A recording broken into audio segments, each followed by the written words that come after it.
नमस्कार मंडळी, आजच्या ब्लॉग मध्ये तुमचं स्वागत आहे। तर बघा आई काय बनवत आहे। आई काय बनवत आहे? चपात्या करत आहे। मग चपात्या झाल्यावर कांद्याची भाजी करणार आहे, मग पनीर करणार आहे। आणि गहू कुठून आणले? ती चपाती चांगल्या होते ते गौरी शंकर इथं आपल्या इथं गौरी शंकर म्हणून दुकान आहे बघा, तिथून आणले ते गहू। त्या गव्हाच्या इतक्या छान चपात्या होते त्या की काय सांगू नका। तर बघा किती चपाती फुगली आपली। आता आईनं आणखीन कणी कधी मळल्या 20 मिनिटानंतर चपाती लाटल्या बघा, किती छान कणिक झाल्या। आणि आता काय करणार आहे? कांद्याची भाजी, जरा पनीर करायचं आहे। माझी एक ती दुसरी बहीण आहे, ती चिकन वगैरे मटन काय खात नाही ना। काय खात नाही ती?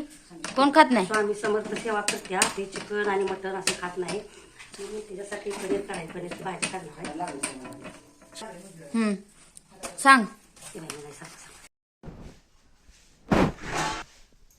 मी आज चपात्या करत आहे। बघा चपात्या किती फुगल्या त्या, ते छान चपात्या आल्या त्या। आणि आता कांद्याची भाजी करणार आहे, बघा कूट वगैरे सगळं मिरची घालून। आणि पुन्हा पनीरची भाजी करणार आहे। आणि पुढीला माझ्या स्वामी समर्थांची सेवा करते, ती वशार खात नाही, त्यामुळे तिच्यासाठी मला सगळं करावं लागतं। तिच्या हाताला पण लागलेलं आहे, ऑपरेशन झालेलं आहे तिच्या हाताचं। तर बघा फ्रेंड, तर आपली आई आता चपात्या लाटत आहे। आणि आता थोड्या वेळानं मी पण तिला मसाला वगैरे करून देणार आहे पनीरचा। आणि कांद्याची भाजी न काही माझी बहीण, तिला तिच्या हाताला लागलेलं आहे। काय झालं, 1 महिना झालं दरवाजा बाहेरनं झाकलेला होता आणि ती बाहेर गेली ना, असा हात ठेवला तिनं। आणि हात ठेवल्यामुळं तिचं ती करंगळी पूर्ण अशा शितड्या झालत्या।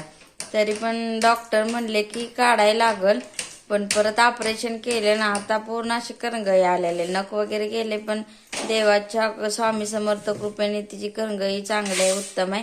रोज 2 दिवसाला ड्रेसिंगला जायला लागते बघा करंगळी।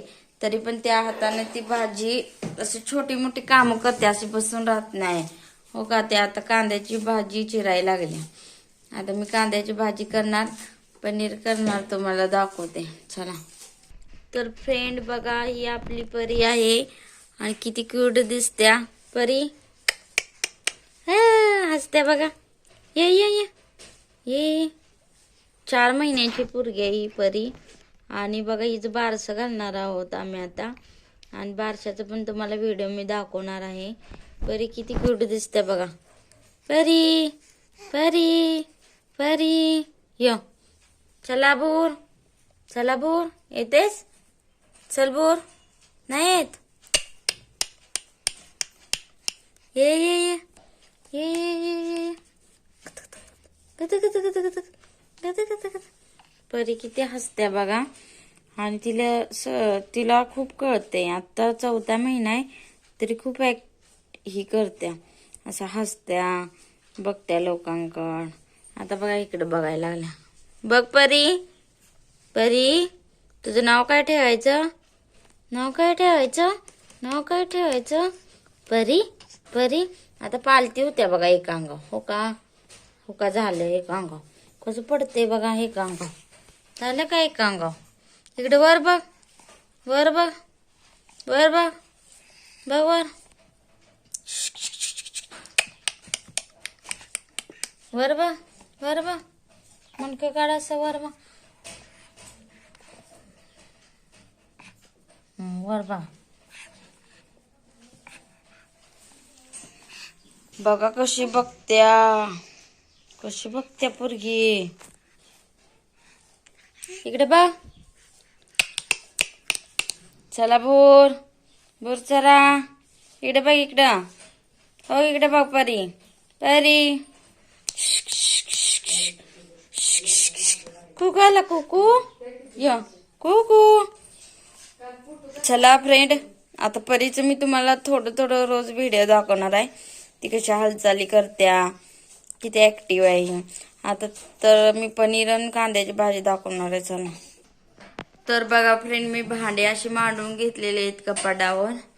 तर कपाट आपलं साधच आहे, पण तेवढंच आम्ही छान असं पसारा वगैरे लावला। तर इकडे पण बघा भरण्या वगैरे लावल्यात छान। इथं आपले स्वामी समर्थ वगैरे देव आहेत बघा. तर अशी इकडे खिडकी आहे आमची छान. आणि आई मस्त इथं स्वयंपाक बनवते रोज. तर चला. हॅलो फ्रेंड, आता कांद्याची भाजी करणार आहे. तर आधी तेल ओतून घेऊया, नंतर भाजी टाकायची कांद्याची.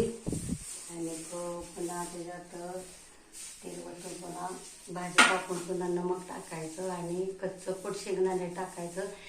भाजल्यापेक्षा कच्च्या कुटाचे भाजी एक नंबर होत्या. तुम्ही बघा.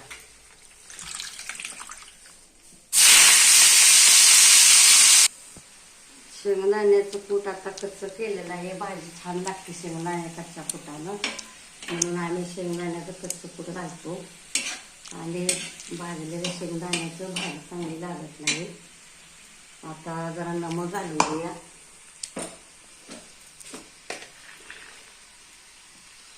आता नमक घालून घेतलं जरा, आपली भाजी रेडी. हॅलो फ्रेंड, आता शेवग्याच्या शेंगात तेल वतलेलं आहे. आता जिरं मोहरी लसूण टाकलेलं आहे. तर आता आपण जरा त्याच्यात हळद टाकणार चवीपुरती आणि वरला शेंग टाकणार. नंतर चटणी टाकणार, कूट टाकणार. तर बघा आईने शेंगा टाकलेल्या आहेत. आता आपण यामध्ये लाल तिखट घालून घेणार आहोत आणि चवीपुरतं नमक आणि पाणी घालणार. झाले आपली शेवग्याची शेंग, बिना मसाल्याची एकदम तर्हेची शेंगदाणा कूट घातलेली शेवग्याची शेंग. आता पनीर थोडं बनवायचं आणि जेवायचं. पाणी घालायचं होतं. काल खुरुड्या बनवलेल्या आहेत आणि वाळल्यात. आता तळून दाखवते तुम्हाला. तर बघा आता खुरडी तळलेले आहेत, बघू शकता तुम्ही. अशा पद्धतीने किती छान फुटते बघा खुरडी. 7 दिवस जरा भिजत घातलेला. खुरड्या आपल्या तळलेल्या आहेत. आता पनीर लगेच टाकून घेते. तेल छान सुटलेले आहे. आता यामध्ये थोडंसं दूध घालून घेणार आहोत. आता या दुधात छान असा मसाला भाजून घ्यायचा. आता लाल तिखट घालून घेते, नमक. तर तेल छान सुटलेलं आहे. आता पाणी घालून घेते. झालं आपलं पनीर. या जेवण.